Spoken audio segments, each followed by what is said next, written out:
What is neck pain? Due to its location and range of motion, your neck is often left unprotected and at risk for injury.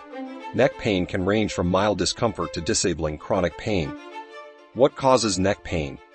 Many different things can cause neck pain, including injury, age-related disorders, and inflammatory disease.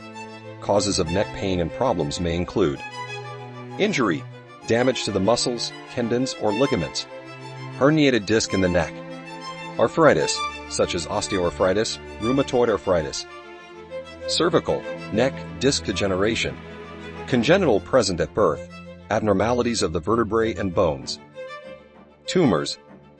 Symptoms: pain may feel tender, sharp, stiff, spasmodic, burning, or tingling. Sometimes other symptoms occur along with neck pain, such as weakness in your arm or hand or headaches. Pain can also spread to your back. How is neck pain diagnosed? Along with a complete medical history and physical exam, diagnostic procedures for neck pain may include blood tests. These tests can help diagnose underlying inflammatory disease. Electromyogram, EMG, a test to evaluate nerve function. X-ray, a test that uses electromagnetic energy beams to make images of bones onto film.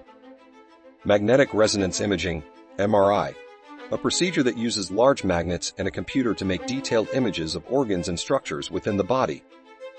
A CT scan shows detailed images of any part of the body, including the bones, muscles, fat, and organs. CT scans are more detailed than general X-rays. How is neck pain treated? Treatment may include medicine, to reduce inflammation and control pain, rest, physical therapy, osteopathic manipulation, neck brace or immobilization, exercise, massage therapy, surgery. When should I call my healthcare provider? Treatment for neck pain is recommended when the pain starts to prevent any future injury or damage. Seeking medical advice as soon as possible after the injury will minimize future damage and inflammation. Once you have been treated for the initial injury, a program of physical rehabilitation may be necessary. It is important to follow through with your program and exercises to both strengthen and build muscles to support your activities. Using good body mechanics may prevent future injury. Thanks for watching the video.